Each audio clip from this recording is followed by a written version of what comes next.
started yesterday. They're like, don't throw her into the fire, be nice to her. And I'm like, this is what she does. She does demos.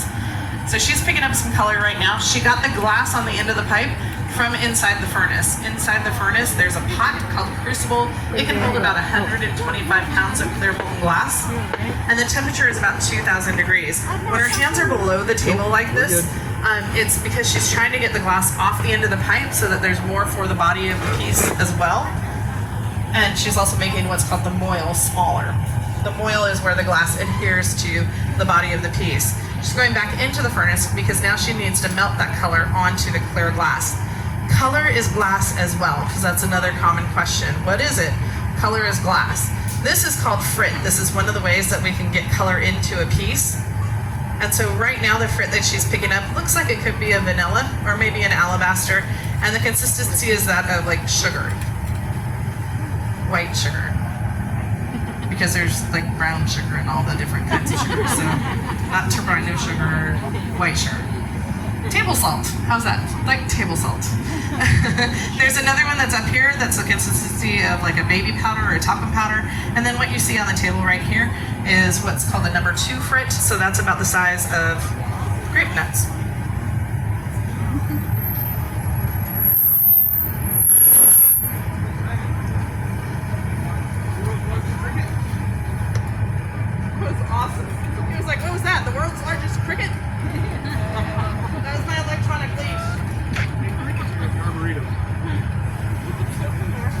So you can see she picked up that color. She's going back into the furnace. Again, the glass starts at 2,000 degrees. Glass is not a solid. You might have figured that out now because it's not a solid right now. Glass is what's scientifically referred to as a super chilled liquid. So glass becomes solid at about 1,250 degrees. Now, usually after I say something like that, people are like, oh, the window panes on the East Coast that are melting. They melt. And we're like, no, they don't melt. What they did is the way that they made those window panes back in the 1800s or 1700s is they basically had forms that they would pour the glass into in a liquid state, and they used something like a squeegee that went across it to push the glass across. So where it's thin is where the glass was hotter, and where it's thick is where the glass was cooler. So when they hung the panes, it just makes sense to put the thicker side down and the thinner side up. What she just did was placed her bubble in the piece, and then what she just did with that spin, it looked really fancy, huh? She was elongating the piece just a little bit using centrifugal force and gravity to make that happen. When she placed the bubble, she pushed about a cheekful of air into the pipe. The heat of the pipe caused the air to expand and emerge as a bubble in the glass. She's now using a pair of jacks to shape and chill the piece. And that tells me that one of the things she's probably going to do next is go in after it's cool enough and gather more clear glass over the top. So we have to wait until it's cool, because if she goes in too quickly, the glass on the end of her pipe could actually slough off into the clear glass inside, and then everybody would be upset with her. And but she's a professional, so she doesn't do that. If she waits too long, it could also crack off the end of the pipe because of the difference in temperature between the molten glass that is 2,000 degrees and this glass that would be at that point cooler than 1,250 degrees. Now you can say she blew glass. We're gonna do that kind of demonstration. I gotcha. So that's how solid that is right now. Now remember how small and dark it was? This is what we like to call the color of hot. Ooh, Isn't that cool? I promise when you hold that much weight at the end of a stick, it starts to get heavy. So again, when she marvered low like that and her hands were below the table, she was trying to make sure that the moil, the part where it attaches to the pipe, stays small and that there's more glass for the body of the piece. So she picked up some of that number 2 frit, and that's the decoration you see on the outside. The clear glass encases the other color that she already had, so this will give almost like a 3D kind of feeling to the glass when you look at it, when it's a finished product and when it's cool the next day. She's picking up the pincettes, which is a fancy word for tweezers, and she's picking and twisting. And so if you know Van Gogh's starry night, the movement of color in the sky, that's kind of what this will look like. When it gets too hot, this glass will stick to the pinsetti's and she'll touch back in the water to cool it off, and then she can go back in.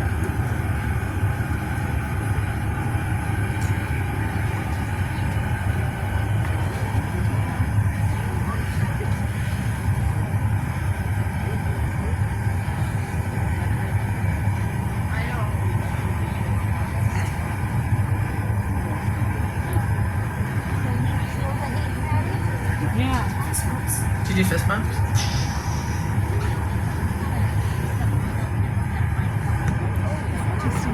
Totally reminded me of my son. We went to a lot of 6-week road trip, and we went to like 6 different national parks in 14 states. We got to like the Grand Canyon, he walked everything in his hands, and it was a mountain. It was just like, thank you so much for bringing me someplace like this. So I love the fact that you're saying this for you. Don't ever lose that. That means a lot to me.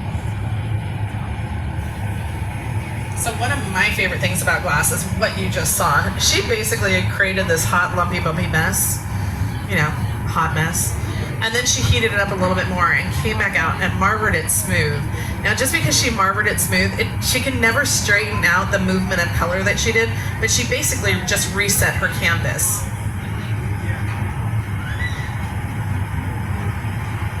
Now, she's using these jacks to shape the piece. She's straightening it out.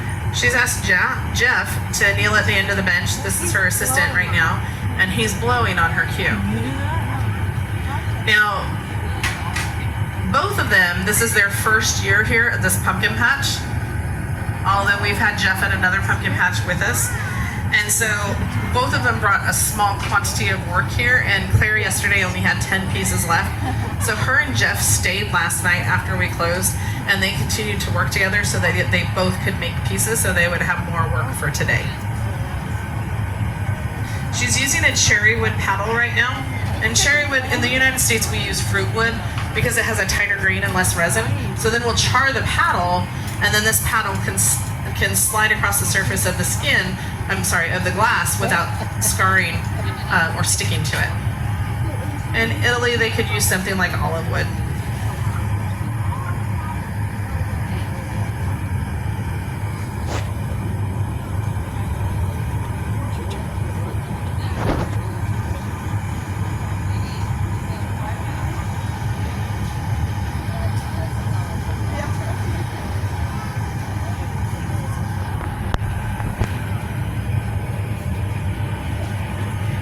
She steps up on the block. She's going into this optic mold, and she's blowing a bit of back pressure. That causes the glass to shoulder out into those ridges. Ooh. And now you can see the ridges on the body of the piece.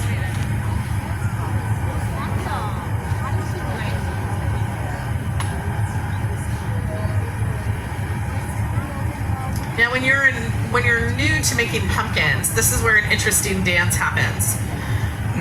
You need to have the ridges because this is a pumpkin patch, and if we don't have ridges, it can look like a really pretty softball. And so if she stays in the heat too long, she gets rid of those ridges, and then it looks more like a softball. But if she's not in there long enough, she won't have enough heat to turn the piece into a more round shape to look like a pumpkin.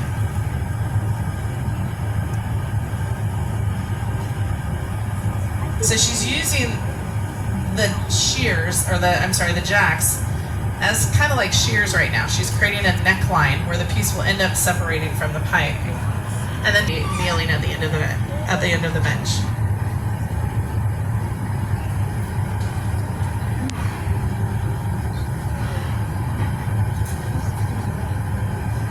So he's applying the cherry wood paddle to the bottom to flatten the bottom so that there's going to be a way that the piece can stand up.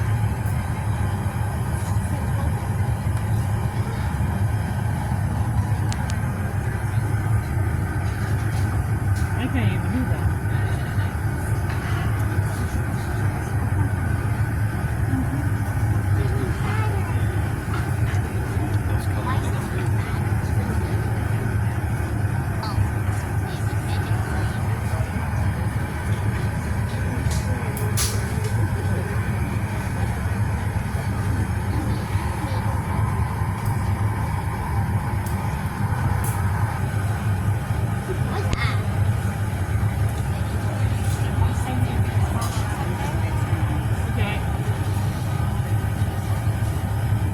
So now she's using a pair of diamond shears to reinforce that neckline, and that will be where the piece separates from the I pipe. need to look at it. It looks like diamond shoes.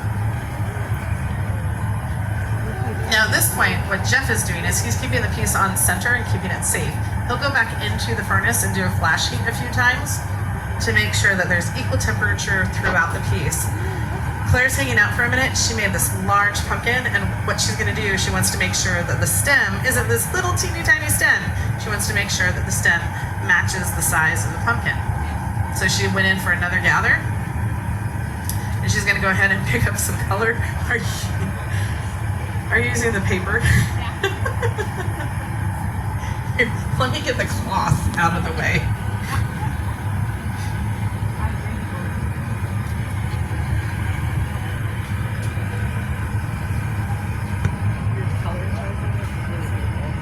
Movement of color in her stem. So if you were really close, you saw she marbled and then she kind of drug it and then she marbled again. It caused a little bit of a twist to happen, so that'll appear in the stem. And now he's presented the pipe upright with a light wrap of the pipe. He separates the piece. I love looking at people when they do that because inevitably at least 5 people will have their jaws hanging open when that happens. So he's using a torch to keep the top warm, and that's to make sure that the stem will adhere properly to this piece. She swings to elongate that stem just a little bit. He's holding on to the pipe, but he's staying nearby. If you've ever made taffy with a marshmallow, that's what the consistency is right now.